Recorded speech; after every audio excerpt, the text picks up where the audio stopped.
Guys, welcome back to my YouTube channel. Radhe Radhe दोस्तों, कैसे हो आप सब। उम्मीद करती हूँ कि आप लोग स्वस्थ होंगे, मस्त होंगे, अपना और अपनों का ख्याल रख रहे होंगे। सो ठंडी काफ़ी बढ़ चुकी है और अब तो बस ये साल कुछ दिन बाकी है। ठंडी अब नहीं बढ़ेगी तो कब बढ़ेगी। सो ठंडी से हालत बहुत ख़राब है, कोहरा बहुत ज़्यादा है और आप सबको पता है कि दिल्ली एनसीआर का हालत क्या हो रखा है। और इसी बीच मतलब है कि हमारे गांव में, जैसे कि मैं बिहार से बिलोंग करती हूँ, तो जो भी हमारे गोतिया होते हैं, जैसे आप बिहार से हो तो जानते होंगे कि जो गोतिया होते हैं उन सबको भी हम लेके चलते हैं। तो गोतिया में हमारे किसी चाचा जी हैं जो बुजुर्ग काफ़ी थे, काफ़ी समय से बीमार थे, तो उनका देहांत हो गया। उसी के लिए मतलब उनका भी हमें पूजा पाठ कुछ करना नहीं है 13 दिन तक फ़िलहाल। तो उनकी कल जो है वो 10वीं होगी, हजामत बोलते हैं। तो उससे पहले उसी दिन हमें पूरा क्लीनिंग करना है, मतलब घर की शुद्धिकरण जो कहते हैं उसे करना होता है। और इसीलिए जो घर का साफ़ सफाई कार्यक्रम चालू है और A to Z कपड़े मतलब जितना बन पाएगा वो उतना धो रही हूँ, धोना पड़ेगा। ये सब देख रहे हो, बेडशीट वगैरह सब चेंज अभी ये नहीं उठाई हूँ, ये कल धोऊंगी। और बाकी सोच रही हूँ कल से पहले कुछ तो धो लूँ एटलीस्ट। देख रहे हो आप सब कपड़ों का जुगाड़ सब। और ठंड में तो बेसिकली इतने ज़्यादा कपड़े वगैरह हो जाते हैं, हस्बैंड जी के जैकेट वगैरह और वुलन कपड़े इतने ज़्यादा हैं। तो फ़िलहाल मैं कपड़े धोने के प्रोग्राम पे लगी हुई हूँ। और दिक्कत ये है कि मेरे पास वॉशिंग मशीन नहीं है और फ़िलहाल यहाँ पे धूप वगैरह भी नहीं आ रही है। तो सुखाने की धो तो जैसे भी लो, लेकिन सुखाने की बहुत ज़्यादा प्रॉब्लम होने वाली है। और कपड़े धोने हैं तो धोने ही हैं, जो कि नियम है तो करना ही है। अब 10 दिन में सूखे या जब सूखे। मेन बात है कि ना मेरे पास धूप नहीं आती है। एक तो धूप आ नहीं रही है, धूप आने से भी मेरे जो है ना कॉर्नर पे घर है, कोने में तो धूप आती नहीं, छत की व्यवस्था नहीं है, छत ब्लॉक है। तो दिक्कत यही आई। वॉशिंग मशीन में कपड़े थोड़े से सूख जाते हैं, तो फिलहाल मेरे पास वॉशिंग मशीन वगैरह है नहीं, तो हाथ से कपड़े धोती हूँ, आप सब देख ही रहे हो। तो यही सब जुगाड़ रोजगार चालू है, फ़िलहाल मैं इसी में लगी पड़ी हूँ। सो आन्या का स्कूल भी आज नहीं गई है, उसका मतलब ठंड की वजह से। मैंने ऐसे तो स्कूल बंद हो गया था, लेकिन फिर स्कूल चालू है तो शायद फिर 1-2 दिनों में बंद हो जाए। आज उसे भेजा नहीं मैंने, ठंड काफ़ी है। मेरा तो फ़िलहाल यही चल रहा है, चाय पी रही हूँ, कॉफ़ी पी रही हूँ, काम कर रही हूँ। आप सबको पता है कि ठंडी में चाय और कॉफ़ी ही तो मतलब एक जुगाड़ होता है। आज तो थोड़ी बहुत अब जाके 1 बजने वाले हैं, 1-1:30 बजने वाले, तो थोड़ी बहुत धूप सी आ रही है। मैं आपको वेदर दिखाती हूँ। फ़िलहाल मेरे घर का जो हाल है वो आप देख सकते हो, हर तरफ मेरे कपड़े लत्ते पड़े हुए हैं। ये यहाँ के टॉयस वगैरह इस सब का बेडशीट हटाई हूँ और ये सब अभी वॉश करने हैं। इधर मैं राधा रानी का अपना भजन सुनती रहती हूँ और काम करती रहती हूँ। और दिखा रही हूँ जो बाकी कपड़े लत्ते मेरे ऐसे धो रही हूँ। पूरा कपड़े लटके पड़े हैं मेरे, क्योंकि जगह नहीं होती है ना सुखाने की। देख रहे हो वेदर, आप देख रहे हो। धूप जो है ना थोड़ी बहुत सी है, देखो धूप थोड़ी सी आई है, लेकिन जो है ना अंदर की तरफ धूप आती नहीं है। मुद्दा यही है, आन्या खेल रही है। यही सब फिलहाल चल रहा है गाइस। तो होप सो कि आप लोग अच्छे होंगे और अपने का ख्याल रखेंगे। सपोर्ट कीजिएगा, इस ब्लॉग देखिएगा। मैं जानती हूँ कि उतने अच्छे से मैं बनाती नहीं हूँ, और क्योंकि मुझे उतना आइडिया नहीं है। मैं जो भी करती हूँ अकेले करती हूँ, बच्ची लेके घर का सारा काम वगैरह करके।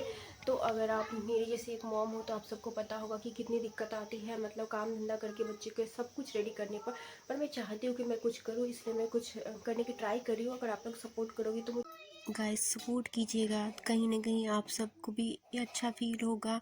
और कहते हैं ना, मुझे बेसिकली जैसा लगता है, मैं अपने वे से सोच रही हूँ कि जब मैं किसी की वीडियो इस तरह से देखती हूँ तो मैं लाइक करती हूँ। मुझे लगता है कि शायद मेरे एक लाइक से इनका कुछ अच्छा हो जाए।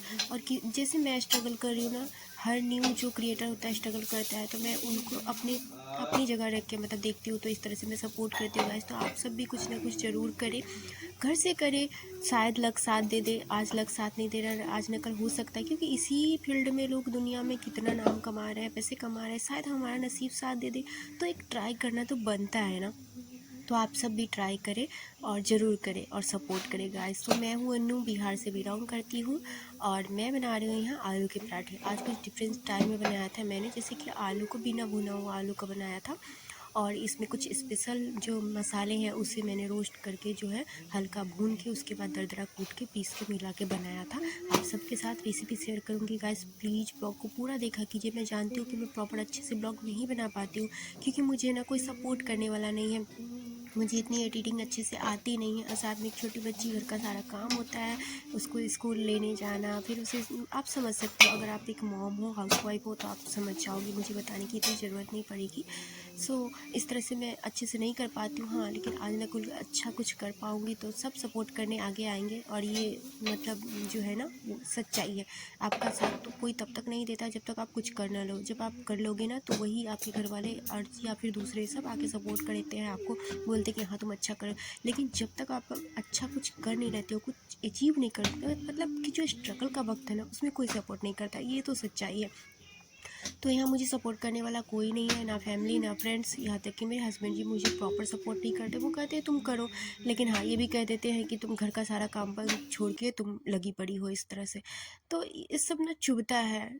कोई कोई हस्बैंड होते हैं जो बहुत सपोर्ट करते, बोलते नहीं ये मैं कर दे रहा हूँ तुम कर लो, पर कुछ लोगों को बहुत स्ट्रगल करना पड़ता है। खैर आप सब सपोर्ट करेंगे तो एक न दिन शायद मैं कुछ अच्छा कर पाऊँ। यहाँ जो है ना किचन में पूरा रायता फैल रखा है, ये मूंगफली है जो कि मैं गुड़ डाल के इसकी जो है बनाऊंगी मूंगफली का। और ये नींबू है, ये नींबू के छिलके जैसे कि रस निचोड़ लिए हैं, वो सूख रहे थे नींबू, और वो जो बड़े वाले देख रहे हो ना वो भी नींबू ही है।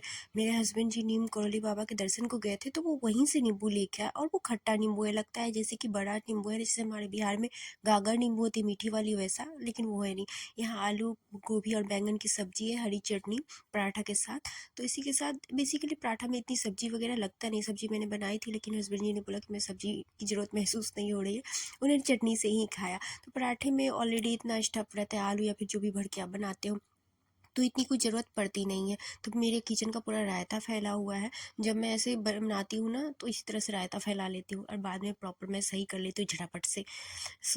यहाँ कपड़े धुलाई का प्रोग्राम चालू है, क्योंकि आप सबको मैंने बताया कि जैसे कि मेरे गांव में, जैसे मेरे गोतिया में एक चाचा जी बुजुर्ग थे, उनका देहांत हो गया था, तो उसी के मतलब साफ़ सफाई चल रही, जैसे कि एक शुद्धिकरण जैसी करनी पड़ती है ना, तो कपड़े लत्ते तो काफ़ी स्ट्रगल मुझे करना पड़ गया कपड़ों को लेकर, सुखाने को लेकर, लेकिन फाइनली और उसी पड़ोसी के छत पे जाके कूद फान के मैंने अपने कपड़े लत्ते सुखा लिए।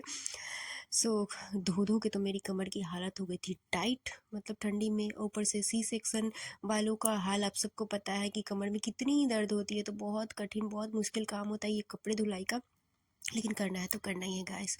Thank you for watching.